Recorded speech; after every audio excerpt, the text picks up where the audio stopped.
alunos, tudo bem com vocês? Professor Vinícius aqui, trazendo mais uma aula de laboratório, tá? E na nossa aula de laboratório, como vocês já viram aí hoje, a gente vai trazer aqui um experimento clássico, né?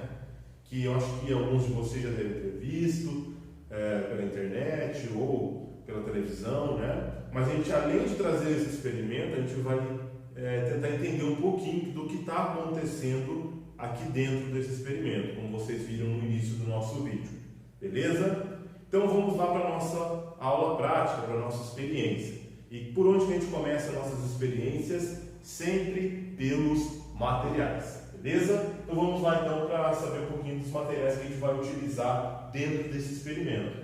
Então a gente vai precisar de uma vela, tá? Como vocês viram, um recipiente raso, no meu caso eu usei um prato, mas pode ser qualquer outro, tá? Um copo de vidro, tá? De preferência transparente, e um corante, tá?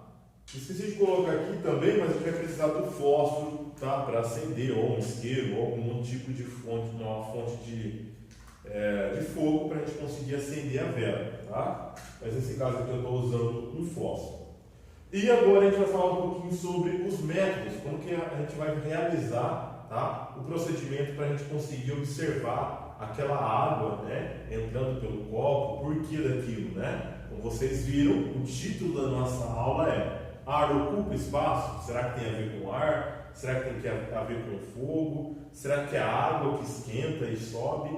É isso que a gente vai aprender dentro da nossa aula de laboratório de hoje, beleza? E agora vamos aos métodos, né? Como que a gente deve manusear todos esses materiais para que aquele vidinho que a gente viu no início da nossa aula dê certo, tá? Então, número 1, adicionar a água e o corante ao recipiente, tá? Número 2, colocar a vela no centro do recipiente e aguardar alguns segundos. E número 3, colocar sobre a vela acesa um copo de vidro e aguardar, beleza?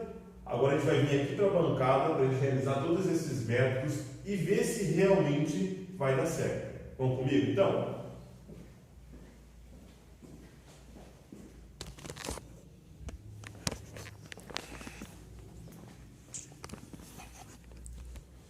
Bom, pessoal, então começando lá pelo método 1, tá? A gente vai colocar o corante, tá? Coloco o corante, com a própria vela já dá para dar uma misturada, tá?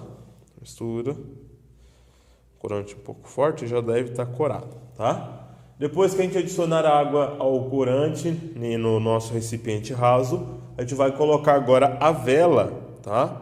Lá no centro do meu recipiente, nesse caso aqui no centro do prato. Por que, professor, tem que ser no centro e não pode ser na lateral? Porque no centro a gente vai ter a maior profundidade e também o maior espaço de contendo água, tá? Veja aqui que as bordas, se eu colocasse na borda, a gente não ia conseguir ter um espaço bom para conseguir fazer isso, tá? E agora o segundo passo é o passo que a gente vai acender a nossa vela, tá?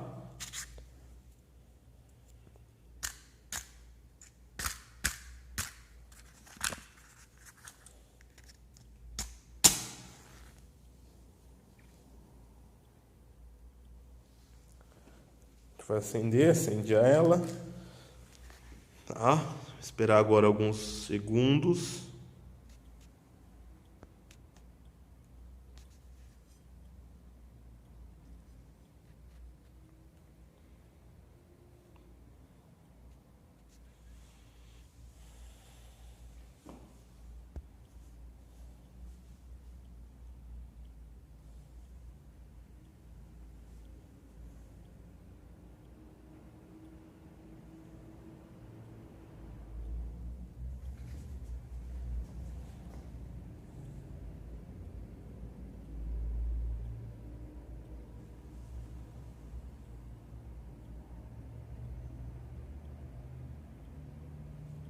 Ótimo. Agora que passou alguns segundos, a gente vai para o último passo, que é adicionar o nosso copo em cima da vela, tá? E ver o que acontece aí.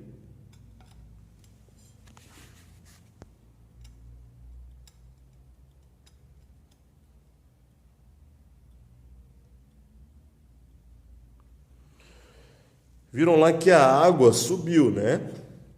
A água que estava no copo, ela subiu. Por que será que isso aconteceu, né?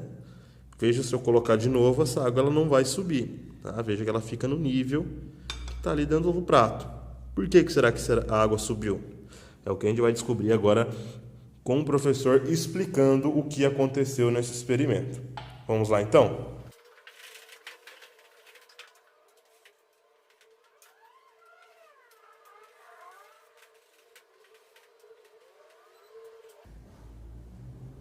Bom, pessoal, então explicando mais ou menos o que acontece lá dentro do nosso experimento de hoje, tá?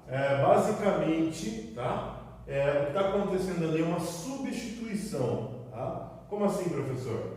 A gente sabe, tá, que a gente consome o gás oxigênio todos os dias quando a gente faz algum tipo de atividade.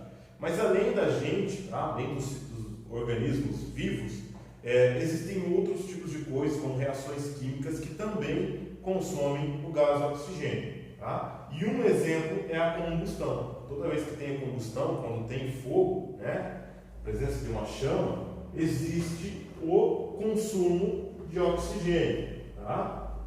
E quando ela consome o oxigênio, o que acontece com aquele ambiente? Ela vai diminuir a pressão. Por quê? Porque ele está transformando ali o gás oxigênio em gás carbônico, ou seja, está diminuindo a quantidade de substâncias que a gente tem ali. Tá? Basicamente, tá, ele está diminuindo a quantidade de pressão que eu tenho aqui. Tá?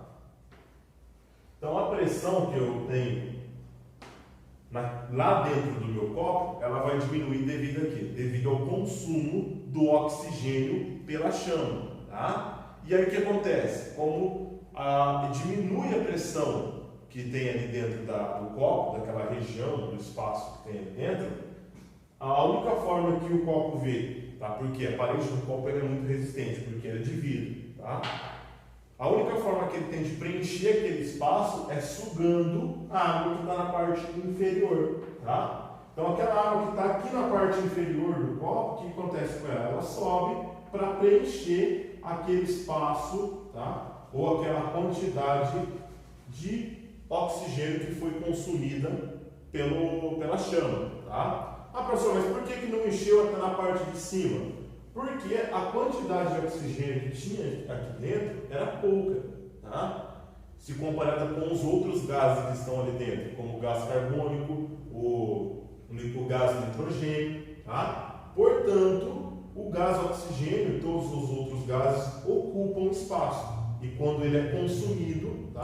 Isso vai gerar uma pressão menor lá dentro do meu copo, que vai fazer com que a água suba, parecendo como se fosse alguma coisa mágica ou algo do tipo. Mas na verdade é o fogo que fez com que a pressão lá dentro do meu copo diminuísse e sugasse a água, tá? Dando aquela impressão para a gente de que a água subiu sozinha, mas na verdade foi o consumo do oxigênio pela chama que fez isso. Beleza? Bom, pessoal, nossa aula vai ficando por aqui, tá?